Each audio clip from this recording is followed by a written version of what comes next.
Барлықтарыңызға сәлем, каналға тіркеліп, қолдау білдіруді ұмытпаңыздар. Бүгін сіздермен бірге өте дәмді болып шығатын сырники дайындайтын боламыз. Бізге ең алдымен творог қажет болады, 420 грамм көлемінде. Міндетті түрде творогымыз құрғақ болуы қажет. Және дәміне қарай тұз қосамыз. Кейін 1 ас қасық көлемінде қантымызды және 2 ас қасық манный кашамызды қосамыз. 1 дана жұмыртқамызды қосып, барлығын жақсылап араластырамыз.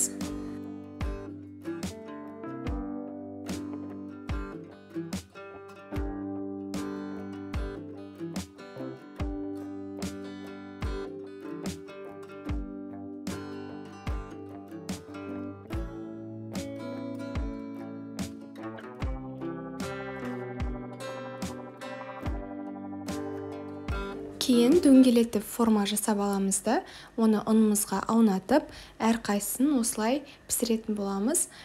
Және шеттері біркелкі тегіс болуы үшін осындай стаканмен айналдырып шықсаңыздар болады.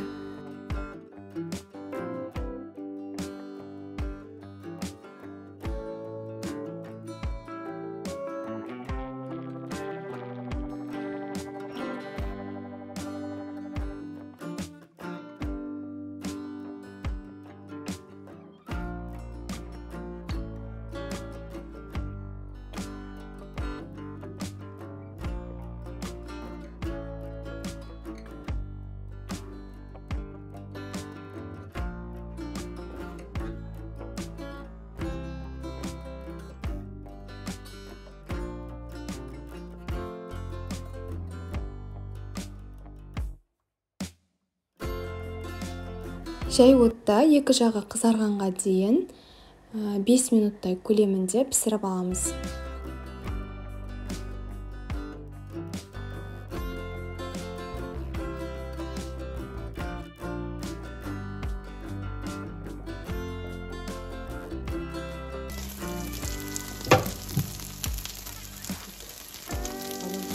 Осымен біздің сырникиіміз дайын, өте дәмді таңғы ас. Міндетті түрде жасап көріңіздер және каналға тіркеліп қолдау білдіруді ұмытпаңыздар.